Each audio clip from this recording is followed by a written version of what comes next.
So what's going on, guys? My name is MrDalekJD and welcome to my first Apex Legends video. I've been playing so much of this game and I've learned a lot through my playtime, and I want to share my tips and tricks with you all, as well as some gameplay secrets. I've got a lot to dive in, so hopefully you learned something new in this video. If you want to share any other tips and tricks you've learned from your game time, leave them in the comments section and feel free to leave a like if you enjoyed. Now the first tip is going to be maximizing your glide speed. Now competing to land first in an area is always an uphill struggle, and it's basically a choice of risking life and death landing and hoping there's still more loot, or last minute changing the location of your drop. But especially when it comes to dropping really far distances on the map, did you know that there is a strategy which will allow you to gain more speed and cover more air quicker? This is known as the dip strategy. It's far more useful for reaching further areas on the map from the drop, but what you do is you drop down and watch your max glide meter get to around 120. At that point, dip down and watch your max glide meter go back up to about 150 and then level out your positioning again. This essentially allows you to retain that max glide speed for as long as you possibly can, and it will help you out for those far drops. If you're dropping at a location that is very close to you, then obviously going straight down is going to be more efficient. But another very important tip when landing in an area is to detach yourself from the jump master. That way you can land at a slightly different building to your other teammates, therefore not hogging up any loot, because there's nothing worse than early game running around and all you can find is ammo or armor and no weapons. Another useful tip is when you're dropping as Mirage, and it seems obvious, but when dropping into the map, Mirage can use his decoy ability to send out a decoy of your character flying in the air into a location on the map. So you can aim wherever you want the decoy to drop while still gliding, and it can really throw off other teams that might prioritize the location in which your decoy dropped. It's the only legend that can use one of their abilities whilst dropping, so definitely take advantage of it. Now my next big tip is about traversing around the map, and movement is incredibly important in this game as it will make you far less of a target to gunfire. This is shown to you in the tutorial, but I just can't stress enough how frequent you're going to be sliding in every game you play.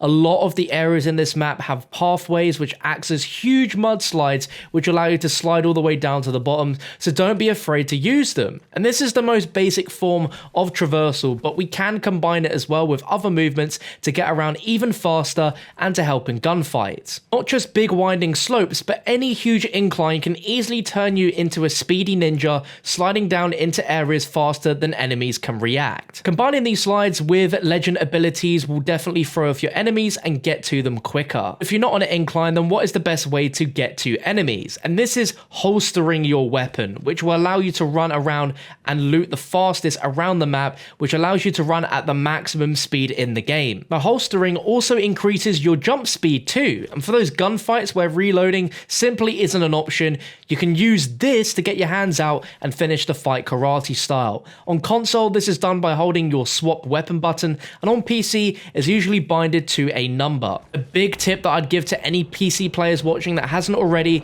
is to change the bind of this to a button on your mouse, which will give you almost instant access to holstering at any given point. You should really get into the habit of holstering your weapon at almost every chance you get when traversing and looting the map to maximize your speed, as well as during gunfights and running away from the enemy to get away quicker. You can combine both the weapon holster and the slide to create an advanced movement trick which maximizes the distance of your jump. Not many people know this, but if you slide down an incline or an area that rapidly declines and jump half a second later, there is a tiny amount of time in which these moves complement each other and allow you to jump a little further.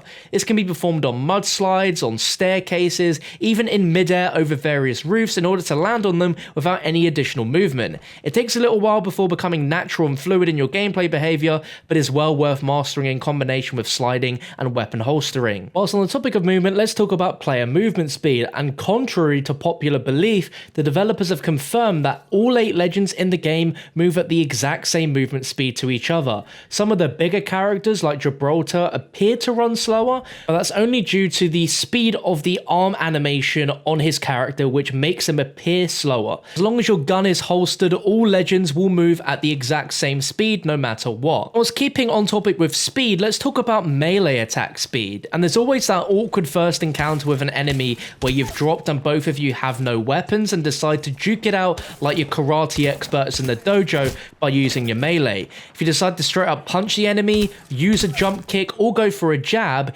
each hit that lands deals 30 damage no matter what. And this also includes if a player is playing as Wraith and using the Wraith heirloom knife, which also deals 30 damage. But contrary to popular belief, jump kicking is faster than the regular melee punch. You recover faster using a jump kick than you would a punch, so give it a try next time you're in that awkward situation. Now let's start to dive in with a little bit of the more advanced tips, and let's talk about a interesting feature which I don't see a lot of people using.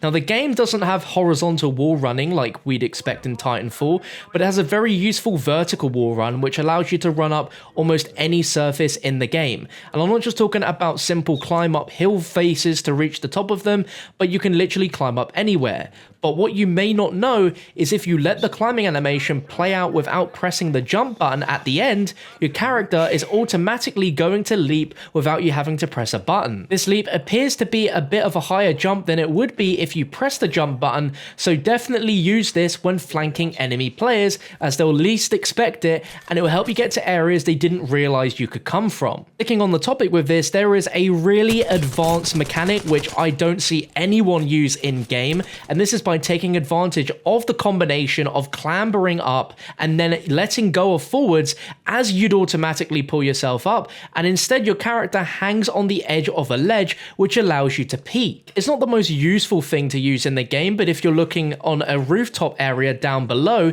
it's much better to be able to peek whilst not being visible to the enemy players, and it can give you a few seconds of your time to peek and search the surrounding area safely before deciding to engage. And my next tip is about slightly advanced pinging, and the ping tool in Apex is one of the most groundbreaking additions to the Battle Royale genre, allowing you to communicate without ever needing to physically talk with a microphone.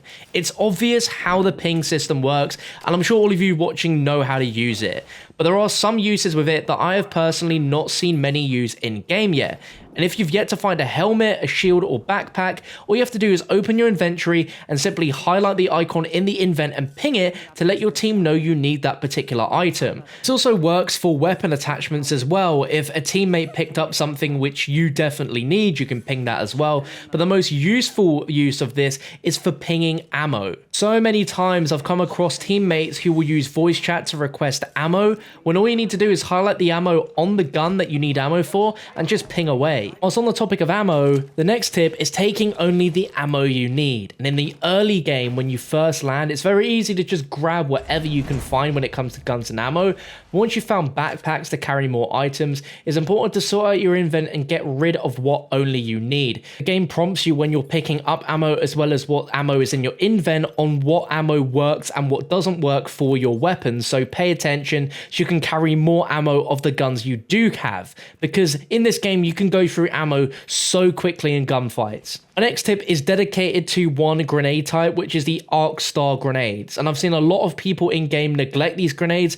in favor of frag and thermite grenades, but for close quarters engagements these are insane. The grenades stick to surfaces as well as directly onto players that explode with arc energy after around 2 seconds of being thrown, which stuns anyone within that blast zone, rendering them basically unable to shoot properly for a few seconds. And it's this game's version of a flashbang essentially, so if you can land these directly onto a player, you're in a much better position to favor winning the fight, and it also takes off 70 health. In terms of close quarter gunfights, that is a lot of damage to be taken off straight away. When talking about gunfights, it's also very important to learn the right combination of loadouts that work for you. Now in this guide, I'm not going to dictate what loadout you will end up finding and rocking to victory in your game or what you should and shouldn't use, but adapting to the meta is obvious to winning more games more often, and the loadout that I personally recommend is to rock a shotgun and then either an assault rifle or an SMG. The Peacekeeper shotgun should be the shotgun you look out for and prioritize in your games, but if you must, use the Eva or the Mozambique in the meantime. The Peacekeeper has the highest base and headshot damage out of the 3 shotguns available from floor and building loot, so using that in close range fights and aiming for the head is going to really benefit and get you more average kills per game. Combined with an attachment called the Precision Choke, learning to aim down sights when possible with the Peacekeeper will guarantee you huge headshot damage. If you're not aware, the precision choke is a weapon attachment found, like all other items in the game, randomly spread around the map. This precision choke attachment offers some weapons the ability to charge up, and this includes the Peacekeeper. All you have to do when this equipment is attached is to utilize the ability by holding down the aim down sights button, so right mouse on PC or left trigger on PS4 and Xbox One, pulling up the weapon, whether it's a Peacekeeper or a sniper rifle that the precision choke can also attach to, will cause it to start charging up. By charging up, it adds damage and distance to your shots. Since the Peacekeeper is a shotgun, unlike any other shotgun, it fires in a spread. So by charging it with the precision choke, you focus the shot, making for less spread. This is just one example of many different attachments you can find around the world that are for specific weapons, which will absolutely change the way they play. Another favorite choice if I can't find a good shotgun is to use the Wingman pistol, as this works essentially as a close quarters shotgun, but can also be used at medium and long range, and it doesn't matter how far you are from the enemy. As long as you're accurate, you can deal serious damage to any enemy from any distance with this thing. If you land headshots with this, it does 90 damage, and again, there is no range fall off from what I've experienced with this particular weapon. And if you can learn to master the aiming from a far distance, you can definitely use the Wingman to get some disgusting kills from long range. And my next tip is gun kick patterns, and similar to competitive shooters like Counter-Strike, all weapons in Apex Legends have their own predictive, predefined kick pattern, which you can learn and master as you learn the basics of each weapon. This is essentially the behavior or shape of the bullet spread when fired towards the enemy. Some specific examples of this are the Peacekeeper, which shoots a 5-star pattern, the Eva shotgun, which is a 3x3 pattern, and the standard pistols being a triangle. My next tip is a fairly obvious one, but a lot of people still don't know about this, and around the map are various redeploy balloons. If at any point you're in danger of the zone and need to quickly get to the next safe area, or simply are bored and want to get to another area quicker than by foot, look for any of the dangling yellow ropes hanging from red balloons, and you can use your interaction button to zip up, resulting in you redeploying into glide mode at the very top in a direction of your choice. You can also use the dip strategy we mentioned earlier at the start of the video during this, but you're going to have a lot shorter of a flight than you would dropping from the ship, and it doesn't give a huge benefit, but it still can get you a little bit further than you normally would. And when talking about what weapons to use, let's break down the health system. And compared to other Battle Royale games, the health system can be a little tricky to understand at first, so let's break it down.